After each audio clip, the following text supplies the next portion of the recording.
هدانا لهذا وما كنا لنهتدي لولا أن هدانا الله وأشهد أن لا إله إلا الله وحده لا شريك له وأشهد أن سيدنا ونبينا محمدا عبد الله ورسوله اللهم صل وسلم وبارك على عبدك ورسولك سيدنا محمد وعلى آله وصحبه ومن اهتدى بهداه سبحانك لا علم لنا إلا ما علمتنا إنك أنت العليم الحكيم وتب علينا إنك أنت التواب الرحيم رب يسر لا تعسر بتمم وكمل بالخير رب اشرح لي صدري ويسر لي أمري واحلل عقدة من لساني يفقه قولي ولا حول ولا قوة إلا بالله العلي العظيم وقال المصنف رحمه الله تعالى ونفعه ونفعنا بعلومه في الدارين اللهم آمين. Babut taqwa, bab mengenai ketakwaan. Qala Allah Ta'ala a'udzu billahi minasyaitonir rajim ya ayyuhalladzina amanu taqullaha haqqa tuqatih wa qala ta'ala fattaqullaha mastata'tum wa hadhihi al-ayatu mubayyinatun lil muradi minal ula. Bab mengenai ketakwaan. Takwa itu artinya adalah membuat sebuah perlindungan bagi diri kita dari sesuatu yang bisa membahayakan diri kita, yang bisa merugikan maupun merusak diri kita. Jadi membuat penjagaan dari semua yang bisa merugikan dan membahayakan itu disebut dengan takwa. Itu asal muasal arti bahasanya. Jadi ittikhadhu wiqayatin taqiqa mimma takhafuhu wa tahzuruhu. Menjaga sesuatu yang kemungkinannya bisa, tidak hanya kemungkinannya, bisa juga yang pasti akan bisa merugikan atau membahayakan diri kita. Nah kemudian dari situlah istilah takwa ini biasanya diartikan dengan menjalankan perintah Allah dan menjauhkan diri dari larangan-larangan Allah. Karena itu adalah lingkup semua yang dapat menjaga diri kita dari yang membahayakan diri kita, yaitu murka Allah Subhanahu wa taala. Kita ambil sebuah contoh untuk lebih mudah memahami takwa ini. Untuk menjaga supaya tubuh kita tetap sehat, tidak mengalami gangguan, maka kita berpakaian. Maka berpakaian ini adalah takwa dalam arti bahasa. Kenapa? Karena kita melakukan penjagaan terhadap tubuh kita supaya tubuh kita tidak mengalami gangguan akibat cuaca di sekitar kita atau akibat binatang yang mungkin bisa juga membahayakan tubuh kita. Dan segala macamnya. Lalu kita berpakaian. Nah, jadi kita berpakaian inilah melakukan perlindungan namanya dari sesuatu yang bisa membahayakan ataupun merugikan diri kita. Kita pakai sandal, itu secara bahasa juga adalah tindakan takwa namanya. Kenapa? Karena ada yang kita khawatirkan kalau tidak pakai sandal. Betis kita mungkin sakit karena berjejak di atas batu umpamanya, atau karena bisa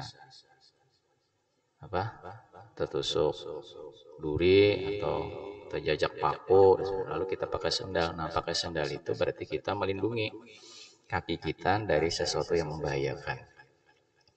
Nah, takwa yang biasa digunakan dalam bahasa agama itu adalah kita menjalankan perintah Allah untuk menyelamatkan diri kita dari murka Allah.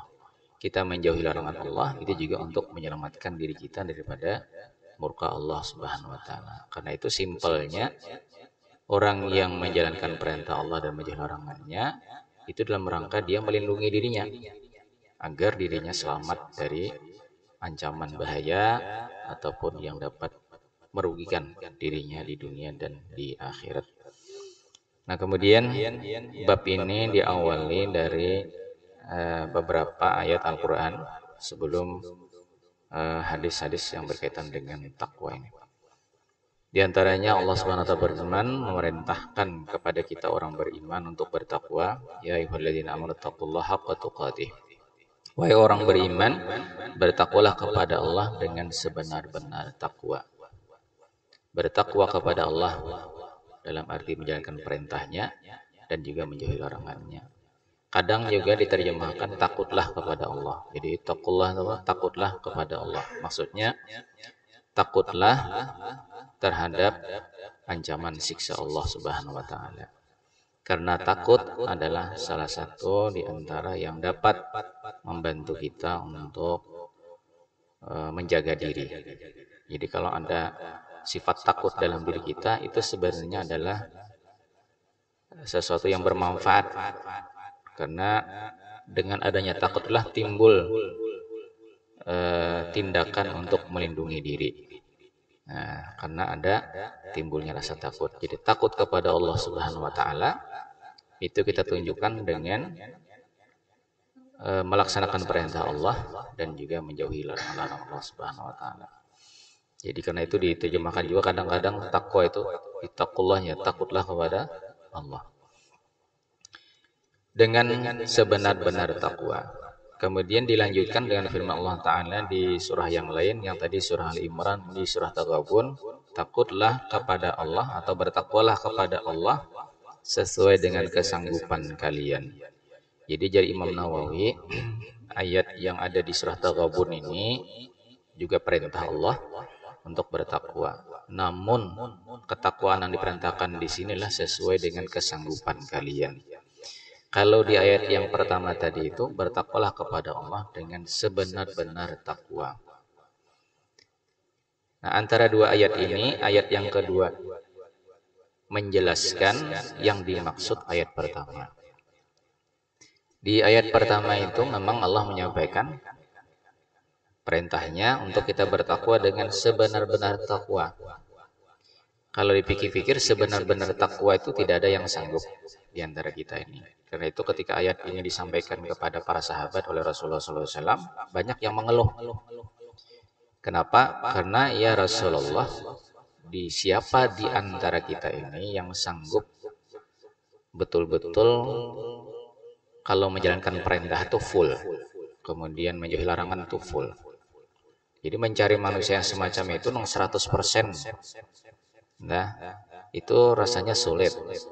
Nah, maka kemudian tidak lama setelah itu turunlah ayat Al-Quran yang kedua ini. Bertakwalah kepada Allah sesuai dengan kesanggupan kalian. Nah, jangan Allah. Jadi yang kedua ini menjelaskan bahwa yang diperintahkan Allah dalam bertakwa itu sesuai dengan kesanggupan. Namun ukuran kesanggupan itu jangan juga dikarang-karang. Jangan jadi karang-karang. Kenapa jarang kada menjalankan perintah Allah ini? Aku harus sanggup lagi jar. Nah, jadi jangan Allah kada juga untuk arti kesanggupan itu diserahkan kepada kemauan masing-masing orang dengan pernyataannya masing-masing. Kenapa kada sembahyang? Belum sanggup lagi aku sembahyang. Nah, maulah itu. Padahal kan itu sudah dianggap sah-sah saja orang itu dengan alasan kada sanggup lalu tidak mengerjakan perintah Allah untuk mengerjakan sholat. Tidak demikian tentunya. Jadi mengenai sanggup tidak sanggup itu juga ada juga penjelasannya tentu saja, baik secara umum maupun secara khusus.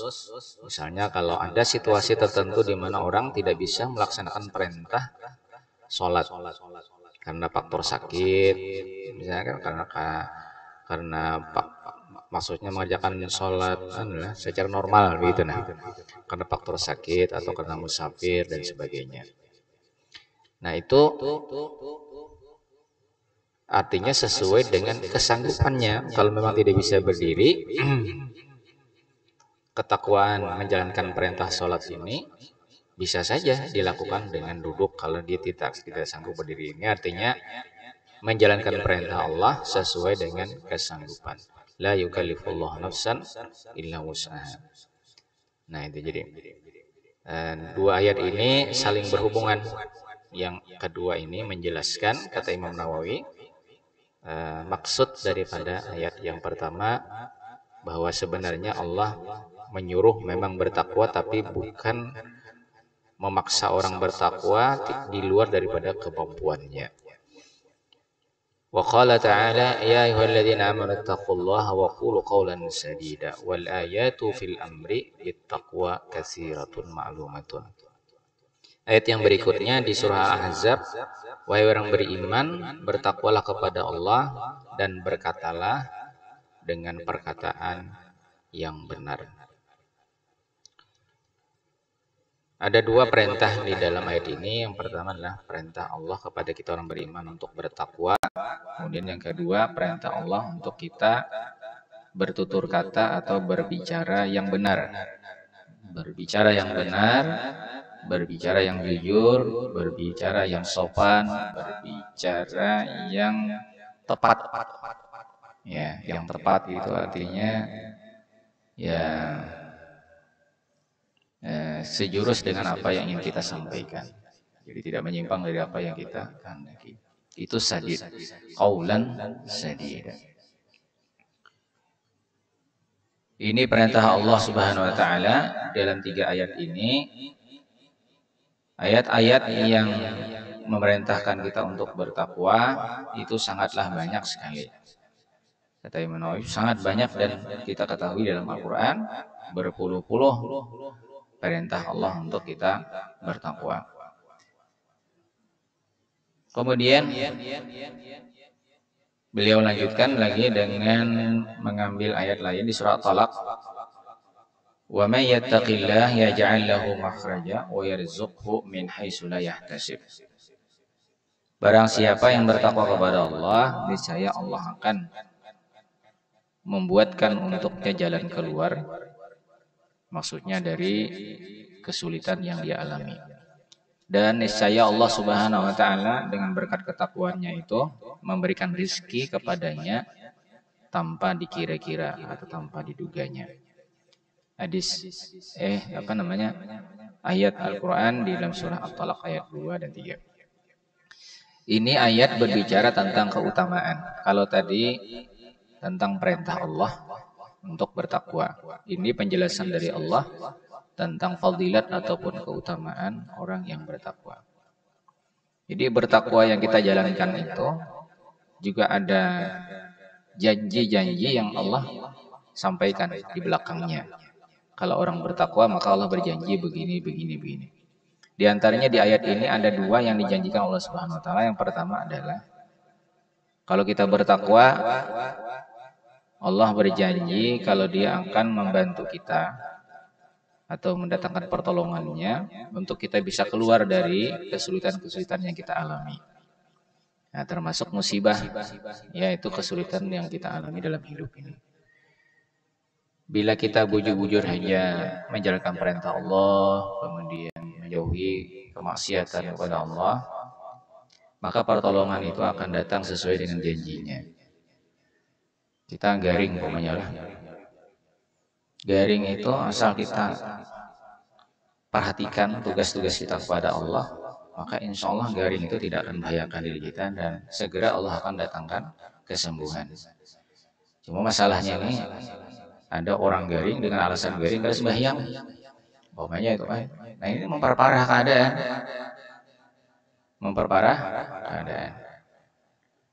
karena menjauhkan diri daripada ketakwaan. Padahal janji Allah, kalau kita mengalami kesulitan, menghadapi musibah, maka peliharalah ketakwaan kita kepada Allah, maka Allah akan segera mengeluarkan kita dari kesulitan itu. Maka di masa-masa kita menghadapi kesulitan, ini selalu dihimbau dan diberikan anjuran supaya kita semakin meningkatkan ketakwaan kita kepada Allah Subhanahu wa taala. Kenapa? Itulah solusi yang Allah berikan sesuai dengan janjinya. Barang siapa yang bertakwa, Jikalau barang siapa saja yang bertakwa kepada Allah, maka niscaya Allah Subhanahu wa taala akan membuatkan jalan keluar dari kesulitan yang dialami. Kemudian yang kedua, masalah rezeki. Rezeki itu tidak hanya melulu harta benda, ya. Rezeki itu sehat itu rezeki. Kemudian ilmu yang bermanfaat itu juga adalah rezeki. Keadaan kejiwaan kita yang bahagia, tenang, tentram, itu adalah rezeki dari Allah Subhanahu wa taala. Cuma karena kebiasaan kita tuh rezeki itu melulu di pikiran kita itulah duit, harta, itu rezeki. Nah, padahal rezeki itu semua berupa nikmat yang datang dari Allah Subhanahu wa taala, adalah rezeki yang selalu disampaikan oleh dalam Al-Qur'an. Jadi di sini Allah menjanjikan akan memberikan rezeki la yahtasib, yang tidak disangka-sangkanya. Yang tidak disangka-sangka. Ini tidak bisa dibantah oleh siapapun. Betapa banyak rezeki yang kita terima dalam hidup ini silih berganti, ya, datang tanpa kita perkirakan sebelumnya, tidak kita duga sebelumnya, tidak kita rencanakan sebelumnya. Nah, cuma karena kita jarang menghitung-hitung yang satu ini, ya, sehingga kita tidak merasa kalau selama ini banyak sekali rezeki itu sampai ke tangan kita tanpa kita rencanakan sebelumnya, tanpa kita perkirakan sebelumnya. Nah, semua itu adalah diantaranya karena janji Allah kepada orang yang bertakwa. Jadi percayalah kita, yakinlah kita, kalau kita bertakwa kepada Allah, maka tidak akan mengalami kesulitan kita dalam urusan rezeki apapun jenis rezeki itu yang kita harapkan untuk kita dapatkan dari sisi Allah Subhanahu wa taala. Wa qala ta'ala in tattaqullaha yaj'al lakum furqana wa yukaffir 'ankum sayyi'atikum wa yaghfir lakum wallahu dzul fadlil 'azim. Allah Subhanahu wa taala berfirman di surah Al-Anfal, jikalau kalian bertakwa kepada Allah, maka niscaya Allah akan membuatkan untuk kalian furqan. Furqan artinya adalah pembeda antara yang benar, yang salah, atau yang hak dengan yang batil, yang baik dengan yang buruk, pembeda. Allah menjanjikan dalam ayat ini beberapa fadilat atau keutamaan yang didapatkan orang yang bertakwa. Disebutkan 3 di sini. Yang pertama adalah furqan. Allah berikan furqan. Apa itu furqan? Furqan itu adalah tadi yang disebutkan secara bahasanya pembeda antara baik dan benar. Artinya hidup kita akan mendapatkan bimbingan dari Allah Subhanahu wa taala sehingga kita tidak mudah terperosok dalam jalan-jalan yang merugikan diri kita. Jalan yang sesat lah begitu kan, dan dapat merugikan diri kita.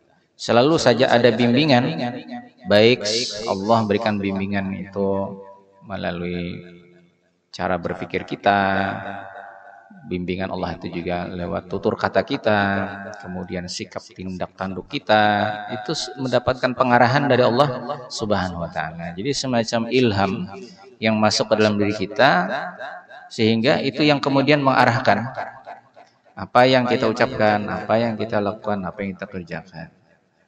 Itu buah daripada ketakwaan kepada Allah Subhanahu wa taala. Hingga ada semacam alat untuk mendeteksi lah di tubuh, di dalam diri kita itu, ya, bahwa ini baik, ini kada baik, ini perlu dikerjakan, ini tidak ada gunanya dikerjakan. Nah, sehingga orang yang seperti ini tentu saja hidupnya berlimpah keberkahan ataupun kebaikan, karena apa yang selalu dia lakukan itu selalu bermanfaat bagi dirinya. Dan itu semua datang dari mana? Dari buah ketakwaan kepada Allah Subhanahu wa taala.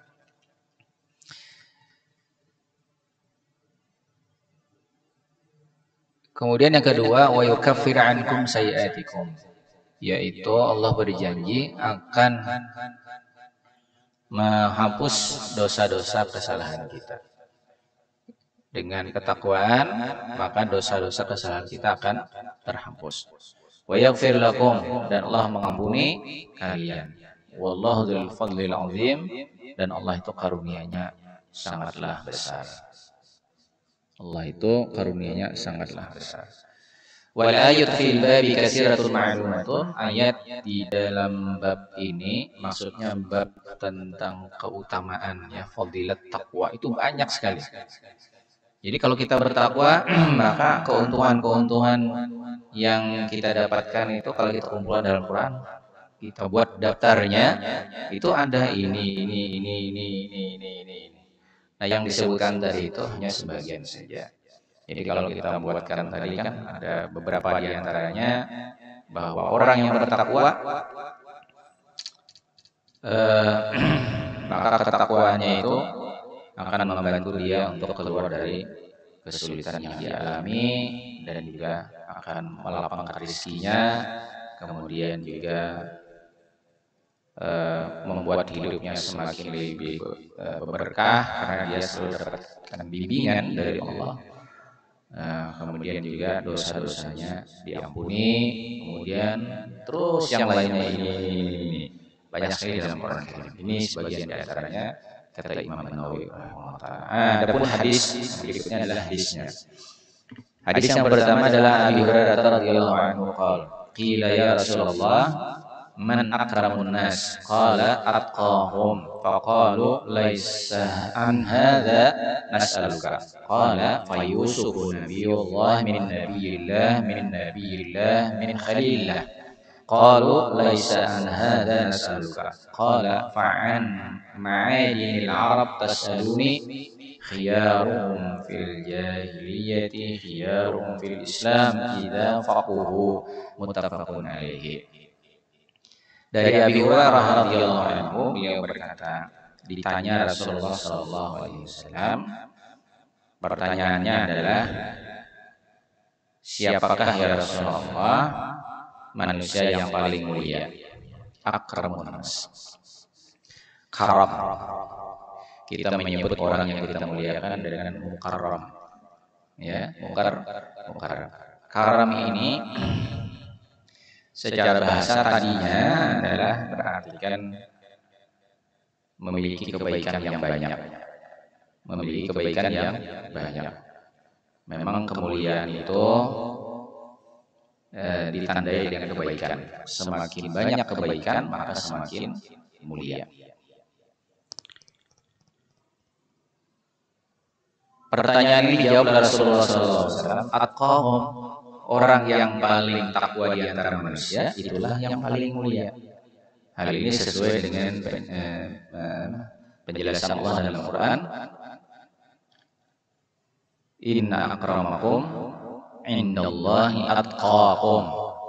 Inna akramakum indallahi atqakum. Sesungguhnya orang yang paling mulia di antara kalian adalah orang yang paling takwa. Jadi takwa itu berarti juga bertingkat-tingkat. Ada sebutan paling takwa. Ya, jadi kadar ketakwaan di antara kita itu berbeda-beda. Semakin ketakwaan kita itu tinggi, maka semakin mulia di sisi Allah Subhanahu wa taala. Jadi ukuran kemuliaan seseorang itu baik dalam Al-Qur'an maupun Nabi menyampaikan dalam hadis ini ketika ditanya tentang siapakah orang yang paling mulia, jawabannya adalah orang yang paling takwa. Terus orang-orang yang bertanya kepada Rasulullah tentang siapa manusia yang paling mulia ini mengatakan, laisa an hadza nas'aluka. Bukan yang ini yang kami tanyakan ya Rasulullah. Rupanya pertanyaan siapakah paling manusia itu kan bisa menimbulkan penafsiran macam-macam mengenai pertanyaan ini. Nah, Nabi menjawabnya secara umum saja, bahwa secara umum manusia itu yang paling takwa adalah yang paling mulia adalah yang paling takwa. Rupanya pertanyaan ini adalah pertanyaan sifatnya khusus. Nah, sifatnya khusus. Karena itu mereka mengatakan ya Rasulullah, bukan yang ini yang kami tanyakan. Nah, lalu Rasulullah memberikan jawaban yang kedua. Jawaban kedua itu begini. Jadi ya Rasulullah, manusia yang paling mulia itu adalah Nabi Yusuf alaihissalam. Beliau adalah anak dari seorang nabi dan anak dari cucu dari seorang nabi, buyut dari seorang nabi. Maksudnya adalah Nabi Yusuf itu adalah anak dari seorang nabi, Nabi Yakub. Kemudian Nabi Yakub adalah beliau anak dari Nabi Ishak. Nabi Ishak adalah anak dari Nabi Ibrahim Khalilullah. Disebut di sini Khalilullah. Nabi Ibrahim Khalilullah. Jadi anak dari seorang nabi, cucu dari seorang nabi, Nabi Yusuf nih, buyut dari seorang nabi. Supaya jangan salah Yusuf namanya, karena Yusuf kan banyak. Nah. Tapi lagi-lagi yang bertanya ini mengatakan, ya Rasulullah, bukan ini yang kami ingin tanyakan kepada pian. Nah, jawaban Nabi yang kedua ini, ya Rasulullah, ukuran kemuliaan itu adalah kedudukan seseorang di sisi Allah. Nabi Yusuf itu salah seorang di antara Nabi Allah Subhanahu wa Ta'ala. Jadi jabatan kenabian itu adalah merupakan jabatan kehormatan, jabatan kemuliaan di sisi Allah yang tidak mungkin bisa disamai oleh manusia-manusia yang lain gitu.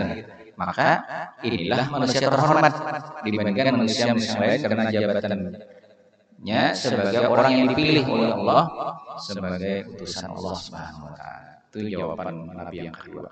Jadi standar yang pertama yang dibuat Nabi dalam jawaban itu adalah standar umum, dan yang dijadikan patokan itu agama, yaitu ketakwaan. Jadi secara umum seluruh manusia itu siapapun bisa mendapatkan posisi yang paling terhormat bila dia bertakwa, menjalankan perintah Allah dan menjauhi Allah. Kemudian jawaban yang kedua itu adalah menyangkut kedudukan orang di sisi Allah Subhanahu wa Ta'ala yang tidak bisa disamai orang lain, yaitu kedudukan sebagai seorang nabi. Nah, di samping itu juga bisa ditambahkan penjelasannya, Nabi Yusuf itu diberikan banyak juga kelebihan-kelebihan Allah Subhanahu wa Ta'ala. Karena memang masing-masing para nabi dan rasul itu diberikan kelebihannya masing-masing. Tilka rusulu faddalna ba'dhum 'ala ba'din. Jadi Allah Ta'ala, mereka para utusan-utusanku itu sebagian mereka dengan sebagian yang lainnya kuberikan keutamaan-keutamaan masing-masing. Minhum man kallama Allah, di antara mereka itu ada yang kuberikan keistimewaan untuk menghadap langsung berbicara denganku. Ada juga yang aku tidak perlu menyuruh dia menghadapku, tapi cukup lewat malaikat Jibril untuk menyampaikan pesan-pesanku. Jadi lain-lain. Bertingkat-tingkat. Nah, Nabi Yusuf sendiri diberikan kelebihan, diantaranya seperti yang diceritakan dalam Quran itu. Beliau diberikan pengetahuan untuk bisa menyingkap atau mengungkap makna-makna yang ada dalam mimpi setiap orang. Itu yang diceritakan di dalam Quran. Kemudian Nabi Yusuf juga dalam perjalanan hidup beliau dikenal sebagai orang yang paling tabah di dalam menghadapi berbagai cobaan hidup dari satu masalah ke masalah yang lain. Itu bisa kita baca dalam surah Yusuf. Kemudian juga Nabi Yusuf itu termasuk orang yang pandai ya di dalam menjaga umat dan juga mengurus umat dan memikirkan masa depan umat. Nah, beliau kan dikenal sebagai salah satu pejabat yang sangat dipercaya untuk mengurusi masalah ekonomi umat lah waktu itu kan. Dan beliau ini menyebut visioner, pikirannya jauh ke depan, gitu kan. Wah, ini negara kita ini, bahasa ini tentang negara kita ini akan ada kemungkinan menghadapi krisis ekonomi sekian tahun, maka kita perlu mengambil langkah-langkah begini. Itu bicara dalam Quran. Bagaimana hebatnya seorang Nabi Yusuf di dalam melaksanakan tugasnya untuk melindungi umat dan memikirkan kesejahteraan umat dan memikirkan masa depan umat. Nah, itu juga kelebihan yang tidak dimiliki oleh semua orang, tapi orang bisa belajar dari kelebihan-kelebihan itu. Nah, jadi Nabi mencoba untuk mengangkat Nabi Yusuf ini di antara nabi-nabi yang lain sebagai jawaban bahwa kemuliaan itu seperti ini. Ada kriterianya lah, kan ada ciri-cirinya kemuliaan itu. Nah, tapi ternyata bukan yang ini yang mereka inginkan. Lalu apa jawaban Nabi yang ketiga? Sebelum Nabi menjawab, beliau bertanya, karena Rasulullah SAW ini bingung juga kenapa dijawab bukan itu yang kami maksud. 2 kali sudah lah. Jadi Nabi, fa'an ma'adinil Arab tas'aluni, apakah kalian bertanya tentang orang-orang mulia di kalangan orang-orang Arab? Nah, ternyata itulah yang memang ditanyakan oleh penanya ini. Maksudnya apa ini? Orang Arab itu hidupnya bersuku-suku. Kita ini sebenarnya juga bersuku-suku juga, misalnya, tapi kemudian berbaur antara suku, sesama suku. Sudah ada lagi asabiyah, fanatik suku yang terlalu kuat itu sudah ada terlalu ada. Nah, hidup bersuku-suku. Masing-masing suku itu menampilkan kehebatan-kehebatannya. Nah, jadi Nabi, apakah yang kalian tanyakan itu tentang kabilah-kabilah di kalangan orang Arab yang hebat-hebat, yang mana yang paling hebat, nama paling hard, nama paling terhormat itu kah? Nah, iya anjar. Penanya ini memang tidak disebutkan dalam hadis ini, jawaban iya itu dapat kita ketahui dari jawaban Rasulullah SAW. Jadi Rasulullah melanjutkan, khiyaruhum fil jahiliyah khiyaruhum fil Islam idza faquhu. Suku yang terbaik di masa jahiliyah itu adalah suku yang terbaik juga di masa Islam setelah datang, apabila suku ini benar-benar memahami agama dengan baik. Apabila suku ini memahami agama dengan baik. Begini contohnya, jahiliyah itu jangan lalu kita maknai bahwa di zaman itu manusia hidup karena tahu tentang kemuliaan, tentang kehormatan, tentang sopan santun, tentang akhlak. Tidak. Sebutan jahiliyah itu karena memang banyak di kalangan orang-orang Arab di masa itu yang bodoh. Ya, bodoh. Tapi bukan berarti itu artinya ada lalu nama bagus-bagusnya. Ada nama bagusnya. Makanya ditanyakan ini kan nama bagusnya. Nah, soal kedermawanan luar biasa. Orang-orang Arab itu sejak dahulu soal menjamu tamu, melayani tamu dari mana saja tidak pandang bulu. Itu kalau ada orang musafir yang singgah di sebuah kampung, itu layanannya luar biasa. Itu sebuah kebanggaan, sebuah kemuliaan di kalangan orang Arab. Banyaklah cerita-cerita tentang bagaimana orang-orang di masa dahulu, di masa jahiliyah lah, kita bicara sebenarnya itu melakukan hal-hal mulia, gitu. Hal-hal yang mulia. Sehingga hadis Nabi yang bilang, innama bu'istu liutammima makarim akhlak. Sesungguhnya aku diutus untuk menyempurnakan. Jadi menyempurnakan itu artinya ada aja yang bagus-bagus itu cuma semakin lebih disempurnakan, diperbaiki lagi, gitu. Nah, jadi yang mereka tanyakan dari dijawab Rasulullah SAW. Orang yang kita pandang mulia di zaman jahiliyah itu juga dipandang mulia di masa sesudah datangnya Islam. Plus ya Rasulullah ditambah apabila mereka ini adalah orang-orang yang memahami hukum Allah dengan baik. Idza faqahu, apabila mereka fakih itu artinya paham dengan baik tentang agama. Jadi di sini pemahaman kepada agama itu dijadikan standar kemuliaan.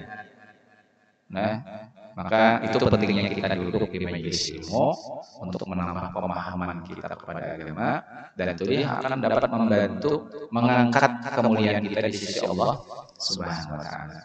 Sehingga kita berakidah misalnya kan, itu sesuai dengan pemahaman yang diajarkan oleh agama. Beribadah sesuai dengan pemahaman yang diajarkan oleh agama.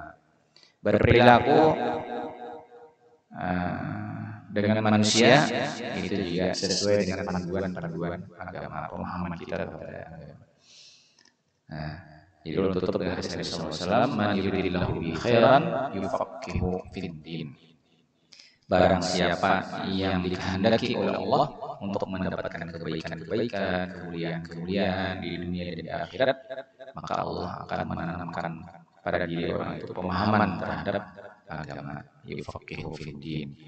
Nah, jadi ini ukuran-ukuran kemuliaan tadi itu. Salah satunya apa? Salah satunya dari jawaban Nabi yang 3 itu adalah ketakwaan. Ketakwaan itu menjadi ukuran kemuliaan. Jadi di sini ada tentang ukuran kemuliaan itu melalui ketakwaan, ada melalui kedudukan orang yang jadi pilihan Allah Subhanahu wa taala yang memang itu menjadi kehendak Allah, kada ada apanya ya. Kada ada jalurnya lah, kita hendak jadi nabi itu kan kada ada Allah. Kada ada Allah namanya jenjang karirnya itu untuk bisa sampai jadi nabi itu kada ada Allah.